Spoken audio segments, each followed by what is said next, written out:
All right, we'll get started. All right, my name's AJ Johansson, Andreas Johansson. Most folks call me AJ. We're going to cover municipal fire department, ATAK deployment, kind of the all-risk view from the fire department perspective, our UAS implementation, and at ATAK SA markers through the Motorola radio and Plugnix application, and a couple other little things.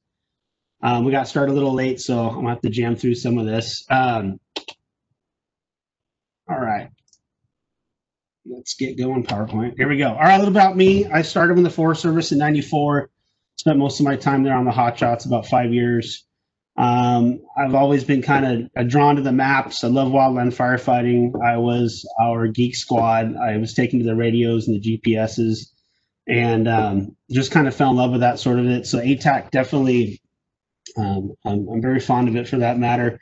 I left the Forest Service for a couple years, went to become a paramedic, went to paramedic school.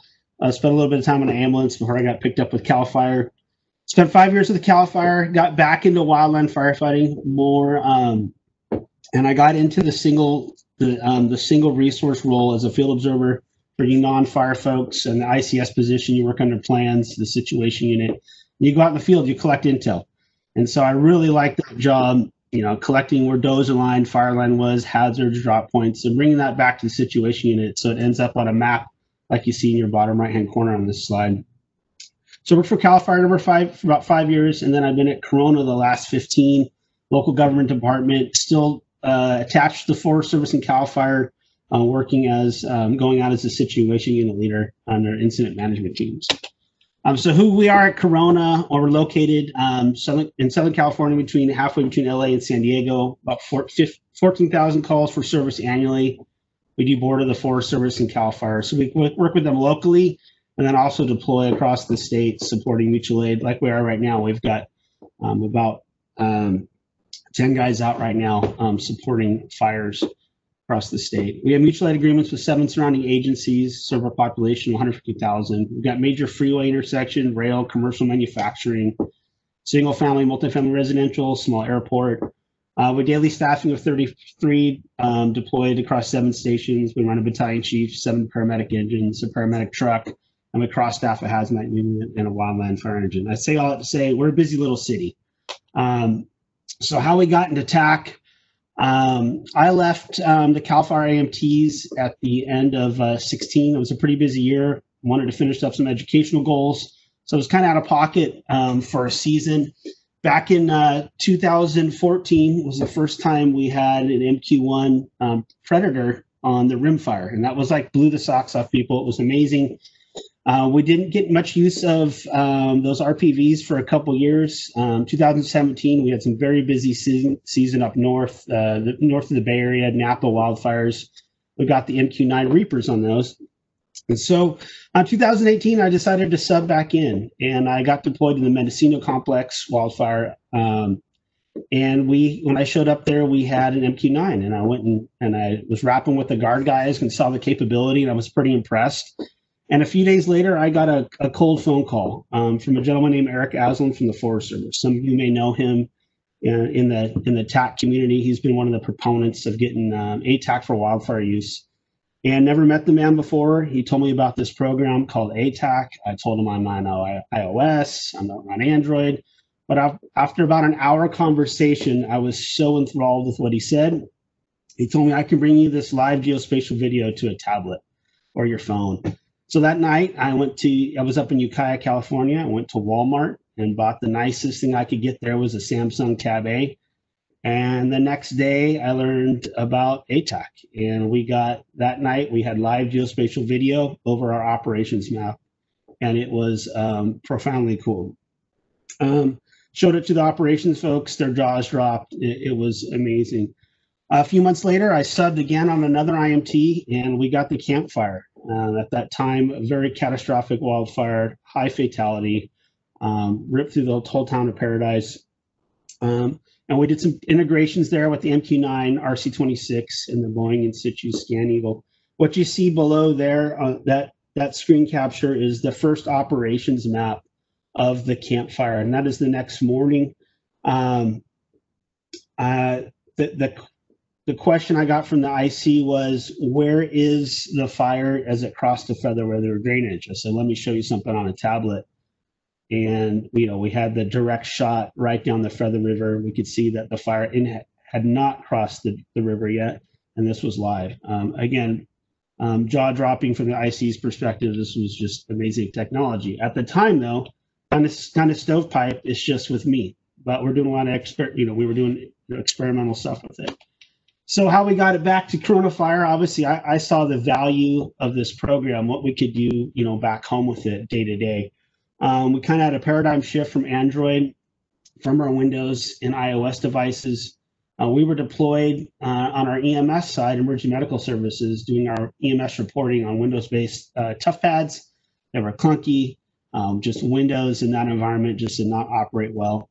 We saw the advantages of swapping to Android with cost savings, increased functionality, and the timing was right. Our iOS phones were outdated, due for upgrade. We were working, on at least 5-year-old phones at that point. And so we wrote a position paper, me and my buddy of mine, Mike Lecklider, and the chief trusted us, and we moved forward. We haven't really looked back. It was a little bit like farting in church when we decided to move to iOS, from iOS to Android. But once we showed them all the cool stuff we could do, like I said, we haven't really looked back. So our deployment, we are on our server running on Team Connect. We like, it's pretty light, easy for us to deploy and manage all our users. We like the OTG application, the Team Connect on the go, ability to track our devices when not running ATAK. Very similar to what I heard yesterday about TAK Tracker. It was the first time I heard about TAK Tracker. So it's very similar to that. Automatic launch at restart. Easy to federate and make groups within Team Connect, one-way federations if you want. You need to be more clandestine, like with your law enforcement partners. Hardware, we're running on Samsung Galaxy S10 phones for dismounted positions. And then the S4 tablets, 10-inch tablets, are primarily the EMS tablet, but are running TAK, and it's really good for being in like the fire engine or command post for a little bit bigger screen. Protection, we're running our Juggernaut defense cases for the phones and the RAM mount and teleskin for our tablets. So our TAK deployment, as far as connectivity, we're using LTE most of the time on Verizon. FirstNet's been knocking on the door quite a bit. I'll look at reevaluating that. For now, at the beginning, we just didn't have great coverage. We actually pulled a couple devices out of FirstNet. Offline, we're looking at the Motorola APX and Plugnix app. We just acquired 26 Motorola APX radios. And I have another slide on that a little bit later. We're testing with the GoTenna Pros and testing with the Somewhere Satcoms app. Mesh, exploring operations regionally for multi-agency use, primarily with the aircraft, like what you saw from Ian at Bernalillo County Sheriff's. Our sheriff runs at UC 6000 as well. So being able to have them target us when we're up doing rescues would be really nice. And then for accuracy, we're looking at the Neon TRX. We acquired, I believe it's 8 of those now for doing GPS in GPS denied areas, mostly subterranean in doing confined space rescues. So, we're no different than real estate. Location is the most important for incident response. So for all these disciplines here, ATAK really gives us that, the edge on location. Not only for where our people are, but where hazards are and things like that. So for wildland fire, dismounted personnel location. For safety, also helping with some SA, we can match the radio transmission with the location. So if we have a group of firefighters out on the hose line and they're saying, hey, we're at 100 yards from hooking it, we're on the right flank, that gives the incident commander a little bit better view of what does that look like out there. Points, polygons, and lines, we can mark the perimeter, drawing control objectives, what we call the box. We want to keep it, east of this ridge, south of this lake, north of this location. You get the picture. What we do what's called the draw the box. Calculating acreage, marking hazards, and operational boundaries. And what we really like, too, for wildland fire is leveraging a lot of existing data. And that goes across all disciplines, but especially for wildland. There's a lot of existing data out there in KML format that are sitting in S3 databases and geospatial maps that we can push into TAK. We'll show you some examples of those. So here's an example. We built these structured defense plans years ago. We re-exported them as these were just sitting in a paper binder. we exported them in the GeoPDF format, and we could bring them into TAK. Here's an example of a local fire, how this kind of starts. This is a fire we had a couple months ago. I showed up. I'm in a 40-hour role now in the office, so got my own wheels, got out there, and started drawing, where the fire was at. You can see it's pretty coarse in this. Getting radio locations, looking, I could see where most of the fire was. And so we start getting, an idea of where things are at. We can see our other resources. Mind you, we had a lot of mutual aid coming in from Orange County with the Forest Service and CAL FIRE on this incident. And you can see a day later how much tighter the information gets. As we hike the fire and get out there on the fire line and hike it, we can turn that into a polygon. You can see another good example on here is existing data. That yellow line is their city boundary that we brought in as a KML. And then we built a statewide KML, KMZ, what we call the DPA, the Direct Protecting Agency. Whose dirt is that? So in the center there outside our city boundary is CAL FIRE jurisdiction in that kind of red shaded area. And then on the lower left, you can see a little sliver there that's shaded green, and that's Forest Service. So it does give us an idea of whose dirt this is on or where it's heading.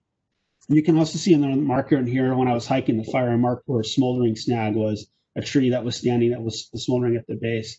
So we're able to really, like all of this is most of the, I got to catch myself. Most of the time I give these presentations is to people that have never seen TAK before.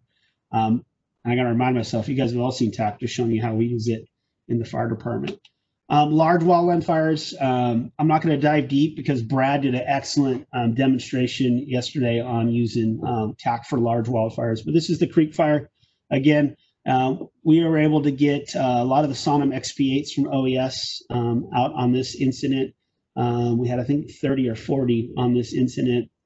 The folks that love it the most was the safety officers, being able to see where people are at, being able to track things we normally wouldn't track, like ambulances, our line medics. The safety guys loved it. Another example of leveraging the maps. This is a PDF map that's created on the incident that we convert to TIFF and bring in into TAK. This is just showing a lot of the resources. You see the couple of ambulances where the comm units were. And I'm actually in 2 TAK servers right now at the same time. You can see Brad in there about midway down, Schmidt. Another great thing, in that CAL FIRE deployment was showing off the weather plugin, seeing the guys where their locations were over the operations map, and bringing in weather feeds was pretty phenomenal. During that CAL FIRE deployment, I was out for 2 weeks, tasked with kind of getting some feedback on TAK for CAL FIRE. One of the things they brought in was this Northrop Grumman Firebird, which is a manned or unmanned aircraft. Had a multi-spectral sensor and an EOIR cam. We were able to get that into the UAS tool using the generic module. And so you can see that bottom left-hand corner. You got the marker of the aircraft. We were able to bring in telemetry data on the aircraft. The only thing we couldn't get working live that day was the actual SPI of where the aircraft wasn't, or where the target was on the ground. But I'm going to say it was a win, considering we were just doing this on the whim. Weather plugin, I kind of showed before, but some of the indicators module in the weather plugin showing weather red flag warnings from NOAA, National Weather Service, and bringing on the metadata with it. Remote area rescue, you guys you just saw really the dynamic part of that from Ian at Bernalillo County. Rapid SOS, we use it here in our center, and anybody that's 911, it's a free service. Instead of being able to triangulate a 911 caller's location off of cellular towers, we're able to actually get it. It's your GPS off your device is sending it to that clearinghouse. We can get that data, like Ian showed, hand jam it in there, hit broadcast, and everybody can see where that lost hiker is at. Like Ian said, we're trying to work on a downstream effect from Rapid SOS, so we could actually, from the Rapid SOS portal, send the actual location services right into Team Connect or a TAK server. That's the goal. We're on the list for integrations with them. This is just showing some real-time tracking of a search. Guys were going up in the canyon, and kind of showing the value tracking where your folks are at and where they've been. The wide area search plugin, we are in California. We are prone to earthquakes. So this is something we're also looking at leveraging. We haven't had a major earthquake yet, but having this ready to go for wide area searches and marking structural damage. Confined space, definitely getting TAK into it. It's kind of a new challenge for us, considering once you're underground there, your GPS is denied for the most part. So we got the Neon TRXs. We're excited to start. We just got those a few weeks ago, and we're hoping to start leveraging those, trying to find a mesh solution for comms with those, looking at LoRa comms, hoping to work with a Raptor X soon, and or using our VHF radios or the GoTennas. Haz-Mat response. This first shot here is just showing our field operations guide, our first in view guidebook. And what that tells is that first in officer is where to stage, what to do. And so you can see in this one it's saying liquids 150 feet. Well, the beauty of TAK is people start getting, especially at night, well, where's 150 feet? But here's a little corporate area in our city. I marked a leaking tank. I put a marker down. I can set my boundary at 150 feet. I can share that out to everybody. Everybody can see where that 150 feet initial exclusion zone is. And then as we build out the Haz-Mat plan, where our contamination reduction zone, our decon, and our support zones are, everybody's on the same page. Plume modeling also works well in TAK. We're able to take this out of another program, out of Aloha and Cameo, push that KML that would typically go to Google Earth, but now we can push it right to TAK and share it, broadcast it to everybody. Could even be law enforcement where we're saying, hey, don't go in this area. I need you to evacuate this area. And it even brings all the metadata on the threat as well, as far as the parts per million for inhalation hazards. This was an ammonia leak. Swiftwater Rescue, I'm starting again, just showing our first in guidebook, kind of shows, some of our tactics, but the big thing is where's everybody at? And so for dismounted positions, super important, our CAD will show us, our computer-aided dispatch client, mobile will show our fire engine, but once our guys get off the rig, we do not know where they are. So this really brings, that geospatial location to the fight. Another just example of bringing in data we already had. All these dots on here are Swiftwater Rescue access points that we had in our mobile CAD client. We exported it as a KMC, brought it into TAK, and it brings in also the metadata with it. So on this exact, you can see that this is a bridge topside rescue, has vertical walls on the channel. All the things that we had in our CAD also available in TAK. Active shooter, this is a new thing, kind of fire departments of the last 5 years. Not waiting to get called into buildings, after the law enforcement has completely cleared it. So we see TAK definitely useful here. Another example of a paper map that used to be rolled up in the back of a battalion chief vehicle is now exported geospatially. On that same exact map, I just had our GIS guys shoot it as a GeoPDF. I convert it to TIFF, and now we have it.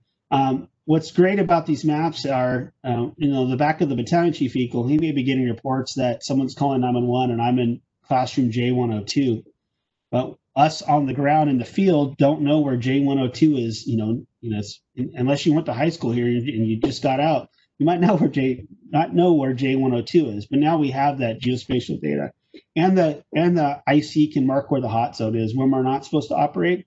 And additionally, you can see that green marker I dropped, marking rooms that we have cleared, so the incident commander can start seeing progress as well as we clear rooms. Situational awareness feeds, just kind of showing some of these things that we've leveraged: video, database stuff, traffic, remote sensing, and mapping engines. So camera feeds, California DOT has a great network out there that's open, extensible by everybody. This is just a KML network link. These are all just standalone, updated, once every minute camera feed stills. Video feeds, they also have a robust set of video feeds as well that we're able to leverage and get into. Cal DOT has been really helpful with this sort of stuff. They definitely want it. They definitely want it shared. So your incident may end up just being right in the view of one of these open source feeds. Incident feeds. This is from CHP's CAD. This is something we're definitely interested in for our CAD as well, being able to shoot CAD data out. And now I can see where it is geospatially, and I also see some of the notes that are coming out of the CAD. So this is a car fire off of I-8. Alert Wildfire. This is a system on the western United States. It's got about 600 something cameras in it right now. I talked to Joe Austin. Ian mentioned him before with their SOS token. I said, hey, we have all these cameras. Is there any way we can bring these in as COT markers, mission markers? And he spent about a night, him and Dave Talley together, and they came up with a way where we can run a script against their website and build a mission data package and bring in all of these feeds. Working on a live method so we can keep the FOV live. The FOV right off the bat is just where the camera was when you run the script. But then again, even without that live, just being able to bring in these videos. They're video clips. About every 10 seconds they update. You can see the power there. That's in an IR shot overnight. MODIS. This is satellite data that comes from NASA. This is the WILDFIRE. ArcGIS server. We are using the ArcGIS beta servers plugin. This is FireGuard data. This is DoD asset bringing in marking where fires are. It's got pretty high spatial and temporal resolution. And so we're also bringing the metadata with it.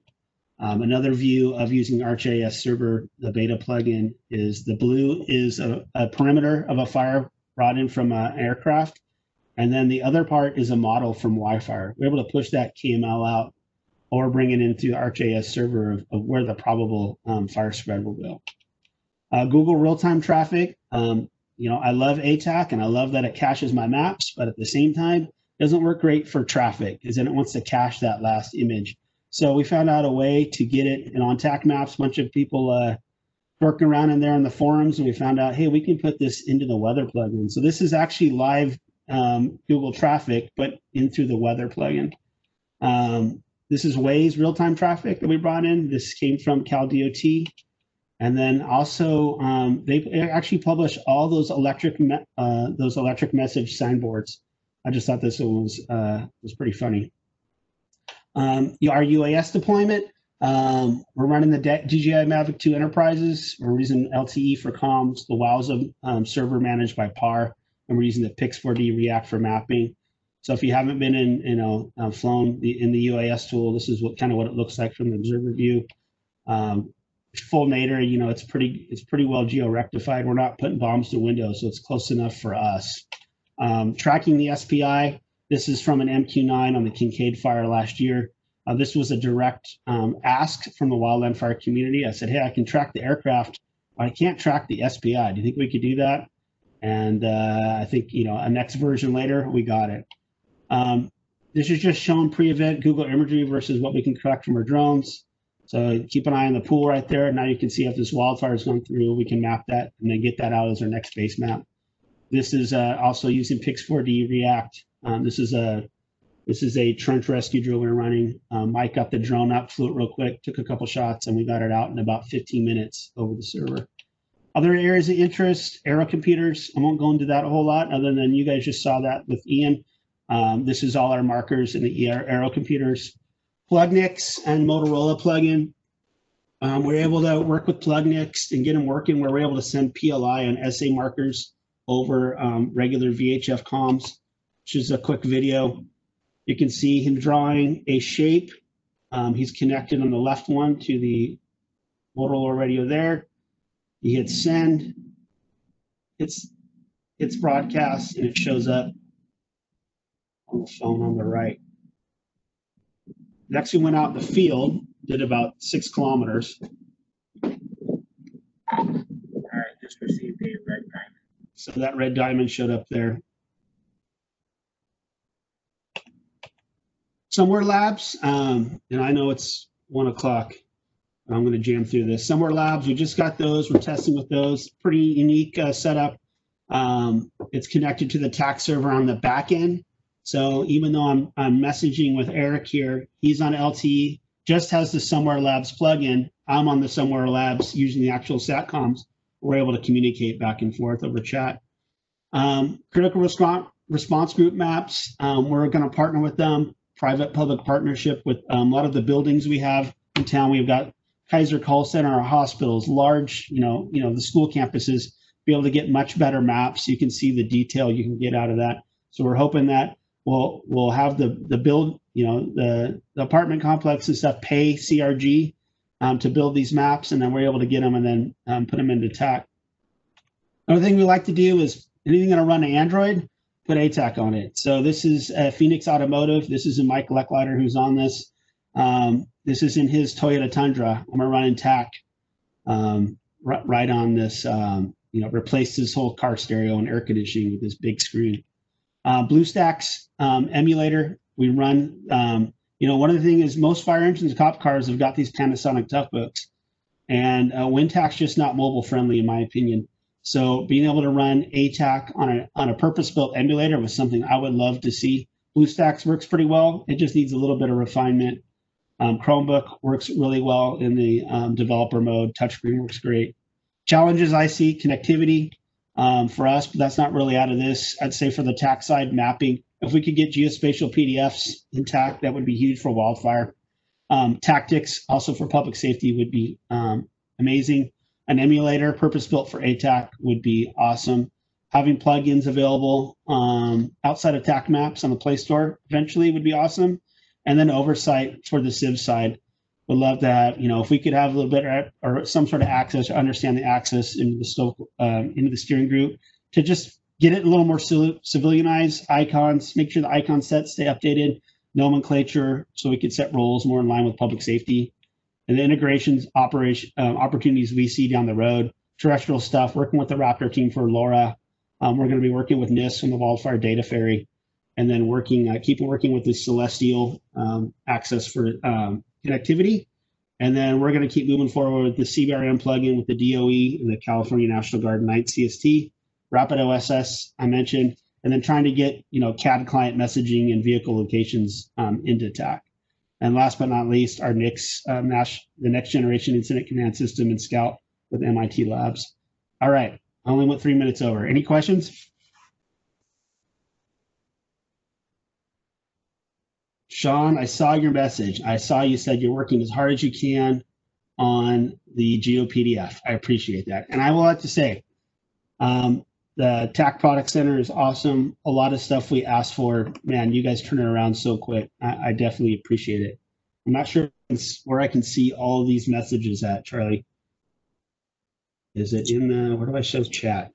Yeah, it should be, you've got chat there, and then you've got a Q&A. I saw, I think you already hit the, yeah. So Eric asked, if you could have one file format added to ATAK, what would it be? One, and then two, why would it be GeoPDF? Yes, GeoPDF. Just for WildFire, right? Like tasking our GIS people to keep making new products. They're hard enough just to keep up with the GeoPDF stuff. And we use QGIS and go around, basically take their PDFs and recreate them into TIFFs for WildFire. Okay. And Sean Bisgroves has been working on this, so. Anything else? Any other questions? Now that I'm sharing my screen, I'm not sure if I can, where I see that. If I hit stop sharing, can I see? Oh, there's the Q&A. Yeah, so Dallas asking, how are you geo-rectifying the drone video data, and does TAK UAV plugin do that automatically? Yeah, it does it automatically. So it's using the telemetry data actually from the aircraft coming in back into UAS tool. Then that's heading out to WowZa. And WowZa will pass the KOV data out. So if you're viewing disparate, that's the beauty of it is, I just did it yesterday with Overwatch Aero. I'm 300 miles away watching, geospatial video. All right, Don's asking the old question, where can you get the slides? The slide and video is going to be available on the WebEx landing page for this session. It may be a few days before we can get it up. We're running into a technical difficulty there, but certainly next week sometime, that's all going to be available. So keep this URL in your favorites. Yeah, I will, and I will get you that, Charlie. I was even yesterday tweaking the presentation just based on what Brad had done. I didn't want to do anything replication, so I will get you my latest presentation so you can get shared out. All good. It was a great presentation. Just want to make sure I'm addressing all the questions in chat. I see the slide deck, contact info. I'm trying to send my contact info, but it doesn't want to go for some reason. Yeah, make sure, that'd be great if you put your contact in there, AJ, on the chat in the to box. Make sure you hit the drop and put everyone. Okay, here we go. Q&A, chat. We also do have it's weird, I just can't hit send. It's like grayed out. But in any case, it's A Johansson, JOHANSSON, fire@gmail.com. And we do have a Slack group too. You can hit me up. We're trying to get, put more public safety into our ATAK end user Slack group. And we've got a lot of folks in there. Feel free to hit me up and we'll get you in there. There's a lot of good folks in there. And we're also looking for a sponsor for our Slack group. We're on the free version. We keep losing a lot of good information. We got to find a philanthropist that wants to pay for that for us. Anything else out there? I think we answered them all. Slide deck, contact info, that'll come up. David Merrick, can you explain on the Wowza PAR video server you're using for UAS? PAR sets that up for us. I'm not a Wowza expert. And there's a little bit of secret sauce that goes in there that they know how to do to make that KLV data work. So, we pay under contract for that.